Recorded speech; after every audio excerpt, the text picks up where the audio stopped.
আশা ভোসলের গান না একটা দূর থেকে শুনলেও বোঝা যেত, ওনার একটা প্যাটার্ন ছিল। আমার মা না পাগলের মতন ভক্ত ছিল আশাজি, এবং আমার মনে হয় ওনার ভক্ত এরকম কেউ নেই। আশাজির সঙ্গে আমার ব্যক্তিগত একটা অসম্ভব ভালো সম্পর্ক ছিল, এবং আমার পরিচালনায় একটি ছবি করেছিলাম আমি, পুরুষোত্তম, যেখানে আরডি বর্মন মিউজিক করেছিলেন। আশাজি প্রচুর গান আমাদের বাংলায় গেয়েছেন, সেটা ছোটবেলার থেকে শুনেছি।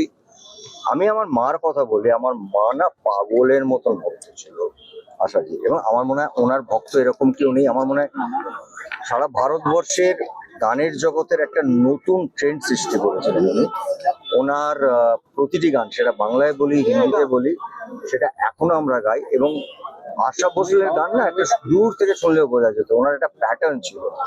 এবং আশাজির মতন একজন শিল্পী, একজন মানুষ, আমি ওনাকে ব্যক্তিগতভাবে চিনতাম, কারণ আমার ছবিতে, পরিচালনার ছবিতে উনি গান গাইতে এসেছিলেন। ওটা আমার কাছে একটা স্বপ্নের মতন, ওই স্বপ্নের দিনগুলো মনে করছি। এবং আমি মনে করি আশা ভোসলের যে গান আছে আর সব ভাষায়, সেটা আজীবন থেকে যাবে। এটা এক যুগের অবসান তো বলা যায়।